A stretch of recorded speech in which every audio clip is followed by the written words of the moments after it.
Coucou tout le monde, bienvenue dans une nouvelle interview des audacieuses inspirantes. Et aujourd'hui, c'est Pamela qui est venue nous révéler ses secrets, ses pépites. Qu'est-ce qui fait d'elle aujourd'hui une femme audacieuse et inspirante? Bonjour Pamela, bienvenue. Bonjour Christa, bienvenue. Alors, merci d'avoir accepté de faire partie des audacieuses inspirantes. Je pense toujours un peu à comment je connais la personne que j'interviewe. Et toi, Pamela, alors, j'ai essayé de me souvenir un peu de comment je te connaissais et je pense que je te connais. Alors, des réseaux sociaux et Oui, d'une formation peut-être qu'on a fait ensemble de Mélanie Fortin à la Conquête. Est-ce que c'est d'accord. possible? Oui, oui, oui, oui, oui, je l'ai faite il y a quelques années. Ouais, bah, je pense que c'est de là que je D'accord. t'ai rencontré sur les réseaux. Et bah, tu as ce côté pour moi qui représente l'audace dans ta façon d'être, de formuler tes posts, de parler de toi, de parler aux femmes, qui m'a inspirée. Et c'est la raison pour laquelle j'ai eu l'envie de t'inviter sur ces interviews des audacieuses inspirantes.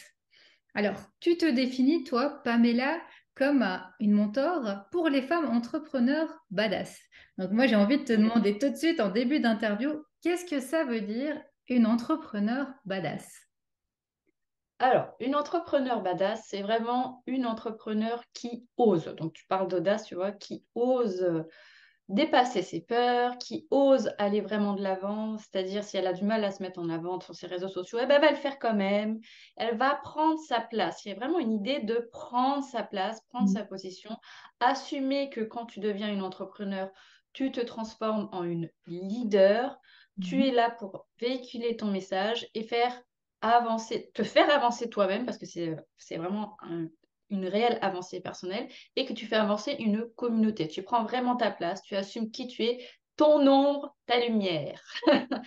Tu vois, c'est vraiment, on n'est pas parfaite, mais on prend notre place. Et on Mm. le dit, on assume, tu vois, on assume ses prix, on assume de vendre, on assume de... On ne fait pas en sorte que les gens devinent qu'on est des entrepreneurs, on assume qu'on veut faire de l'argent, on assume qu'on veut évoluer, qu'on a des chiffres, on assume tout. Voilà. Mm.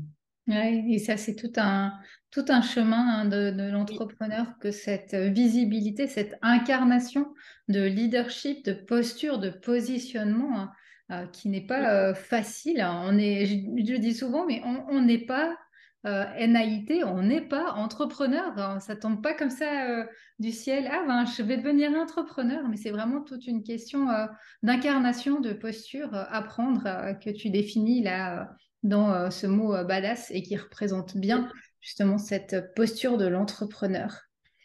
Et oui. qu'est-ce que toi, Pamela, tu souhaitais partager aux femmes qui vont voir cette interview aujourd'hui, qui vont se dire, bah oui, Pamela, dis-nous comment être audacieuse, comment être inspirante.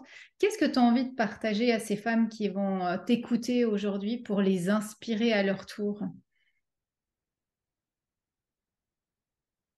J'ai envie de partager que des fois, quand tu deviens une entrepreneur, tu deviens comme, tu entres un peu dans une rébellion intelligente. D'accord? C'est qu'à un moment donné, surtout, enfin, moi, je suis devenue entrepreneur après avoir été salariée pendant plus de 10 ans. Et c'était comme si, je me souviens quand j'avais 15 ans, que je devais choisir mon choix de vie, ma voie professionnelle de toute ma vie. J'avais figé et là, on me faisait rentrer dans la case du système. Il faut que tu aies un diplôme, il faut que tu ailles dans telle université, il faut que tu fasses des études, il faut que tu aies un travail qui te rapporte de l'argent et tout ça. Et j'étais rentrée dans ce système et à un moment donné, c'était quand j'avais fait ça, je n'avais fait que des décisions et des choix par défaut. C'était, ah ben je vais suivre cette voie, je devrais être bonne par là. Ah ben je vais suivre cette voie, je me souviens que j'avais fait du management de la qualité. Ça va aller, je vais m'en sortir par là, je vais aller faire du management de la qualité. Je vais trouver un travail sécuritaire. Ah ben je vais aller là, je vais à peu près, je pense que je vais être bonne par là. Je vais être bonne par là, je vais m'en sortir. Ce qui s'est passé, c'est que je fais que des choix par défaut et qu'à un moment donné, je me suis complètement éteinte. Même c'était comme complètement éteinte, à un point que j'arrivais pas à tomber enceinte, j'arrivais pas à devenir maman, tellement j'étais un vrai blocage psychologique. Et à un moment donné, j'ai pris la décision que j'allais devenir une entrepreneur, que j'allais vivre de ma passion. Et c'était une décision choisie, ferme et définitive. J'avais choisi de vivre, en fait, de vivre et d'arrêter de survivre, d'être dans un rôle qui ne me convient pas. Donc, quand tu deviens une entrepreneur, tu commences à prendre des décisions par choix. Tu Mm. vas investir par choix. C'est ce que j'ai commencé à faire. Tu choisis délibérément. Tu choisis le chemin que c'est pas tout le monde qui le prend, ce chemin-là. Hein? Tu as un Y. Dans ton Y, là, je crois que c'est Guillaume Duluth qui dit ça. Tu as un chemin, la croisée des chemins.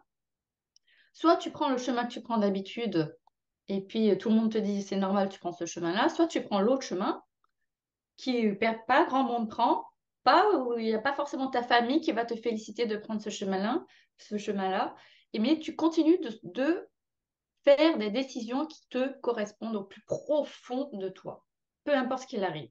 C'est comme ça que j'ai compris aussi que j'avais choisi ma liberté. Alors c'est la liberté quand on est entrepreneur, je pense que c'est une grande valeur, mais quand tu choisis la liberté, c'est pareil, hein. La liberté, c'est pas le chemin le plus facile, hein, de choisir la liberté, hein. C'est-à-dire d'avancer même quand tu reçois des coups, même quand il y a des amis qui t'abandonnent, même quand tout ça, tu continues pour ta liberté. Donc c'est prendre des décisions et des choix en conscience en fait, et plus par défaut. Et ça, je pense que c'est une clé quand tu es entrepreneur, de savoir à un moment donné prendre les décisions même si tu as peur. Mm. Même si tu as peur. Même si tu Ouais. sais pas où tu t'en. Exact, et Voilà. ça, c'est important ce que tu partages là, de la peur, parce que il y a toujours cette peur, quoi qu'il en soit, elle est là, et se dire, bah, maintenant, j'y vais, j'ose, je franchis ce pas. Et est-ce que toi, Pamela, tu te souviens de la première décision que tu as prise à un moment quand tu étais à la croisée de ces chemins où tu pouvais soit Ouais. continuer à survivre et à rester dans cette position que tu étais, qui était très inconfortable, soit te dire, OK, maintenant, moi, je prends l'autre chemin, c'est peut-être pas le plus facile, mais c'est là que je veux aller. Quelle a été cette première décision que tu as prise, toi? Alors la première, je m'en souviens, hein, je m'en souviens. En fait, je faisais une formation, j'étais déjà plongée dans mon développement personnel parce que c'est quelque chose qui me passionne, mais comme un truc de fou. J'adore ça. Et je me souviens, je marchais dans la rue et ça faisait 3 ans et demi que j'essayais de tomber enceinte. 3 ans et demi que j'ai essayé de tomber enceinte. Et c'était la deuxième fois, hein. La première fois, j'ai mis 4 ans à tomber enceinte, mais la deuxième fois, je savais que j'avais encore un problème psychologique. On va dire ça comme ça. Et je marchais dans la rue, et là, je marche, et je me mets à parler à l'âme de ma fille, en fait, à l'âme de mon enfant, parce que je ne savais pas que ça allait être ma fille. Et je lui dis, écoute, je n'ai pas compris ce que tu veux que je comprenne. J'ai pas compris. Mais je cherche vraiment, je cherche vraiment à savoir ce que tu veux que je comprenne avant que tu puisses arriver. Et en marchant, en faisant ce déclic, en marchant, et à un moment donné, je me suis dit, OK, en fait, je vais juste quitter mon emploi, je vais aller monter mon entreprise, je vais aller vivre de ma passion, je vais trouver ce qu'il faut faire pour tout quitter et puis vivre vraiment, je vais décider de vivre en fait, après avoir discuté avec l'âme de ma fille. Et à ce moment-là, donc il y a eu quelque chose comme énergétique qui s'est enclenché, je ne l'ai pas senti sur le coup, hein, mais la Mm. décision s'est prise, c'est pour ça que je parle de prendre la décision. Quand j'ai pris la décision, il y a quelque chose qui s'est Mm. incarné dans chaque cellule de mon corps, et ben, je suis tombée enceinte ce cycle-là, où j'ai pris la décision. Le moment où j'ai pris la décision, c'est pour ça je suis tombée enceinte. Donc je savais que ben, là j'étais enceinte, je ne reviendrai pas en arrière. Donc j'ai fini ce qu'il fallait faire. Après je suis devenue maman, j'ai pris le temps d'être maman, mais la flamme était activée et j'allais de toute manière devenir entrepreneur. Et c'est ce que j'ai fait. Je suis même allée encore plus loin, puisqu'après, comme j'avais quitté mon emploi, on a eu l'opportunité de venir vivre à Montréal. On a quitté la France, on est venu vivre à Montréal. Je suis allée très loin dans le lâcher prise, tout quitter, et pour vivre mes rêves et ma liberté. Ouais. Et ce que tu partages, c'est tellement inspirant et important, cette décision. Comme tu dis, tout commence par une décision avant même de passer à cette action, de faire ce premier pas. C'est OK, quelle décision Ouais, je prends? Et comme tu as dit, une fois qu'on est sûr de notre décision, Mais il y a la peur, les doutes, il y a tout qui peut venir. On y va parce qu'il n'y a plus rien qui peut nous arrêter sur ce chemin-là, comme tu montrais, ce côté-là dans lequel on a décidé de partir. Exactement. On peut pas. Parce que la peur, elle sera toujours là. Il faut apprendre à se sécuriser soi-même. La peur, elle sera toujours là.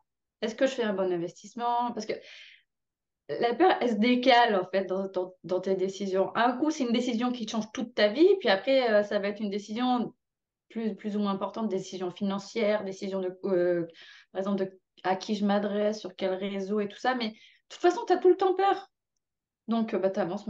Et en plus, tu as tout le temps peur quand tu es entrepreneur, mais finalement, si tu restes sur le chemin qui ne te convient pas, tu sais ce que tu ressens? Tu as quand même peur. Alors, tant qu'à faire avoir peur, autant aller avoir peur dans le chemin qu'on a envie de réaliser. Exactement. Et qu'est-ce que toi tu mets en place quand la peur s'installe de ton côté, quand tu doutes, quand tu sens que c'est pas évident? Est-ce que tu as tes astuces à toi, tes stratégies, tes rituels?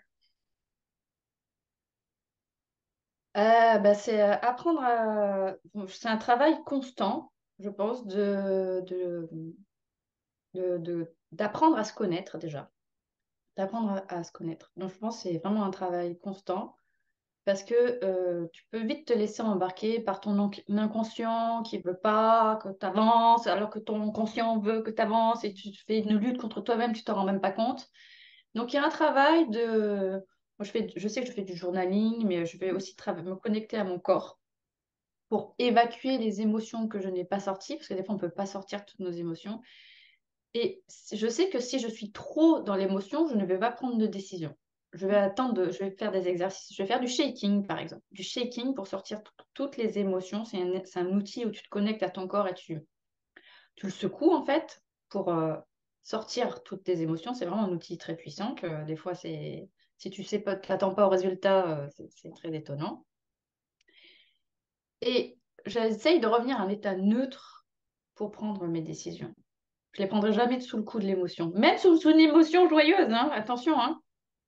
Même sous une émotion joyeuse, parce que quand tu es trop dans l'émotion joyeuse, ben, tu vas avoir tendance à dire oui facilement, trop vite, et boum, tu te rends compte après coup, tu fais, mais pourquoi j'ai dit oui? Donc, revenir en état neutre pour prendre mes émotions. Ce que je fais beaucoup, c'est du travail de guérison, en fait. Faut pas me laisser freiner moi-même, faut pas me mettre des bâtons dans les roues moi-même. Parce que ça, je pense que c'est le plus gros travail quand tu es entrepreneur, c'est que tu te mets des bâtons dans les roues tout seul. C'est, mais on est humain, hein, tout le monde fait ça, hein. Voilà. Ouais, on en est très fort ouais, pour s'auto-saboter. C'est ça. Ça fait On est partie intégrante de mon principal. coaching d'ailleurs avec les entrepreneurs. C'est pas juste des stratégies de vente, des stratégies de réseaux sociaux. Il y a vraiment toute une partie de badass, quoi, ce que j'appelle badass. Et ce que j'appelle aussi apprendre à dealer avec sa connasse intérieure. C'est savoir guérir, assumer qui on est, assumer des parts d'ombre qu'on ne veut pas reconnaître. Comme par exemple, j'ai déjà dit que moi, clairement, je suis égoïste. Ben, je vais pas, c'est pas une qualité, enfin, c'est un défaut qui n'est pas reconnu. Mais si j'étais pas égoïste, je serais pas devenue entrepreneur, par exemple. Donc, voilà, ça fait partie intégrante de mon coaching d'aller te guérir, en fait, pour avancer. Ouais. Ce travail justement d'aller voir les facettes qu'on n'a pas forcément envie de voir et puis qui demande Oui, un certain courage d'aller voir ces endroits-là où on n'est peut-être jamais allé, de pouvoir regarder en face qui on est, ce qu'on est. oui. Être honnête avec soi-même. Parce qu'on aurait bien envie de dire non, non, non, non, je Je suis suis pas pas comme ça. comme ça, Hmm. je suis pas comme ça, si, si, Ouais. si, si, si, tu veux pas l'admettre, mais si, si, si. Tout cet aspect, comme tu le partages, de connaissance de soi qui est tellement essentiel. Et souvent, on pense se connaître, mais on ne se connaît pas. Des fois, on a beaucoup Oui, travaillé sur soi, on a fait beaucoup de chemin, mais finalement, on ne se connaît pas. Parce que comme tu l'as très justement dit, on a été dans un chemin qui était un peu comme ça, tout tracé. Il n'y avait pas oui, d'autre chemin à suivre. Ça allait de soi que c'était ce parcours-là qui était fait pour nous. On suivait la voie. qui nous a été tracé par notre éducation, la société. Et finalement, à un moment sur ce chemin-là, comme imagine ce croisement, on dit, mais attends, mais est-ce que moi, je suis comme ça? Est-ce que vraiment j'ai envie de continuer ce chemin? Ou est-ce que bah, je suis peut-être autrement si je me regarde vraiment en face, si je m'écoute vraiment et que c'est peut-être ailleurs que je dois partir? Oui, oui, oui, tout à fait. C'est tout à fait ça. J'ai envie de donner une clé, tiens, pour les entrepreneurs qui ont envie euh, d'assumer un peu plus qui elles sont et de faire shifter leur contenu avec ça. Je vais donner l'exemple d'une de mes clientes où je lui avais dit, je lui avais demandé, elle réagissait à un contenu d'une autre entrepreneur et elle disait, ah, j'aime pas, elle se met en maillot de bain sur la plage, j'aime pas le contenu avec les femmes qui sont des insta-babes, qui mettent en avant leur corps et tout ça. Et donc je lui dis, ok, t'aimes pas. Pourquoi t'aimes pas? Ah, ben c'est de la sensualité gratuite, elle attire l'attention sur elle et tout. Et je fais, mais ton jugement là, est-ce que par hasard, tu aurais envie plutôt de toi aussi de faire ça quelque part et de te connecter à ta sensualité, peu importe à quoi il ressemble ton corps, et de l'afficher, de l'assumer? Et là, il y a eu un oui. Donc en fait, une clé pour les entrepreneurs, c'est va regarder le contenu que tu n'aimes pas. Et Mm. qu'est-ce que tu n'aimes pas chez cette personne que tu regardes? C'est quoi qu'elle fait, par exemple? Est-ce que c'est, par exemple, aussi une personne très imbue de sa personne, qui se met en avant et tout? Est-ce que ça ne veut pas dire que par hasard, toi aussi, tu ne t'autorises pas à te mettre en avant comme la personne le fait? Alors, peut-être pas dans le même contexte que la personne que tu es en train de regarder, mais de voir en toi cette partie qui a envie de te mettre en avant, qui a envie de te trouver belle. Par exemple, moi, je fais des photos, j'ai appris à faire des selfies, de me dire, waouh, sur mes photos, je suis belle et tout, j'aime me mettre en avant, je l'assume, j'aime mes photos, tu vois. Il y a un côté, va voir ce que tu n'aimes pas. Qu'est-ce que ça active en toi? Et en fait, cette petite chose qui s'active en toi, qui te dit, par exemple, de prendre ta place, comment tu peux l'intégrer dans ta personnalité, le refaire, le remettre en avant, pas en écrasant les autres, hein, et le remettre dans ton contenu. Par exemple, réassumer sa sensualité et le mettre dans ton contenu, le mettre dans ses photos, par exemple. Parce que là, ça fait partie de toi, ça fait shifter ton contenu, et les gens ils vont te trouver inspirante parce que tu assumes qui tu es, et les gens voient leur propre reflet, ils veulent s'assumer. C'est bête à dire, mais tout le monde a envie de s'assumer, tout le monde a envie d'aimer son corps, tout le monde a envie de prendre sa place à un moment donné. Parce que chacun est comme il est. On a tous droit à ça, en fait. Mm. Oui, et cette clé que tu partages, elle est tellement importante de voir cet effet miroir, hein, de voir qu'est-ce que l'autre provoque chez nous et au lieu de tout de suite se fermer, dire ah bah non, j'aime pas, c'est pas pour moi, de se dire ok, pourquoi ça fait ça? Pourquoi je réagis comme ça face à cette situation, à cette personne? Et là, c'est des beaux apprentissages où on va vraiment chercher au fond de soi. Qu'est-ce qui vient nous heurter? Quelle part d'ombre peut-être on a enfouie pour pas devoir aller la regarder? Et là, il y a vraiment du gros travail. Il faut être Mm, prêt mm. à faire ce travail. C'est pas évident, hein. C'est vraiment des grandes étapes. Tu dis ce mot de Oui, oui, oui. shifter et c'est le mot Ouais. juste, hein. Vraiment, on passe à autre chose. Ce déclic, ce gros changement, quand on travaille sur ces parts d'ombre, on ressort pas la même chose. Et ça se voit, ça se voit dans le contenu que tu proposes, enfin qu'on propose, hein. D'ailleurs, même moi, quand je vois, par exemple, mon contenu au fur et à mesure, je vois limite dans chaque étape de shift, ah, là, il y en a eu un, là, il y en a eu un, là, il y en a eu un. Et le contenu est de plus en plus puissant. Plus tu t'assumes, plus le contenu est puissant. Ouais. C'est c'est vraiment indéniable, en fait. Et plus tu vas dans tes parts d'ombre, comme je te dis, aller voir, utiliser l'effet miroir pour se dire, OK, je vais voir comment je peux intégrer ça dans le contenu, ça fait shifter tout ton contenu. Je le vois même dans mes clientes. À partir du moment où tu dis, c'est quoi que tu n'assumes pas, vas-y, mets-le par petite dose au début. Vas-y doucement, tu n'es pas obligé de faire un pas de géant dès le début, hein. Mais par petite dose, mets-le. Tu vas voir comment petit à petit. Et là, les clientes, eh ben, elles vont, vont être attirées par toi parce qu'elles ont envie d'assumer comme toi qui tu es, quoi. Oui. Et Mm. quel conseil tu donnerais aux personnes qui sont toujours ce regard des autres sur elles, regard de la famille sur elles, qui ont toujours cette peur-là du regard des autres? Le regard des autres, la peur du regard des autres. Ben, des fois, ce serait aussi d'enlever, c'est bête, mais d'enlever certaines personnes de ton réseau social en expliquant que tu veux juste pouvoir parler librement et que ça te gêne quand il y a des personnes trop proches qui voient ce que tu fais. Déjà, il y a un petit effet comme ça. Tu as le droit d'enlever des personnes, de te créer un contenu. Parce qu'il y en a qui viennent te voir, ah, tu parles beaucoup de ton entreprise. Oui, je veux gagner ma vie, quoi. Je sais pas comment te dire, ça fait partie de moi. Hein. Donc, si ça te gêne, je peux t'enlever. Ça ne veut pas dire qu'on va plus être amis ou quoi, mais je t'enlève du contenu ou je te masque. Comme ça, tu ne vois plus mon contenu et ça ne te gêne plus. Et moi, ça ne me gêne plus non plus. Il y a un effet comme ça de regard. Enlève-toi ce qui te gêne déjà dès le début. Enlève-le, tout simplement. Il y a pas de honte à vouloir mettre des personnes de côté. Et après, c'est savoir que de toute façon, il y a des gens qui seront jamais d'accord avec toi. Il y en a qui comprendront jamais. Il y en a qui vont être jaloux de ton succès. Ça, c'est quelque chose que j'ai découvert. Tu croyais avoir des amis et puis finalement, quand tu as du succès, ce sont des amis qui sont là quand ça va pas. C'est très bien, hein.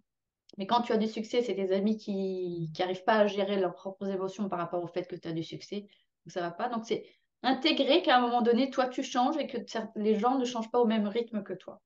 Oui, Peu importe, les gens vont pas changer. Et c'est parfait, en fait. Toi, tu continues de travailler sur toi. Plus tu vas le faire, plus tu vas t'assumer, en fait. Après, l'opinion des autres, au fur et à mesure, ouais. ça Ça, c'est comptera moins. Parce que tu sais que de toute façon, tu vas changer.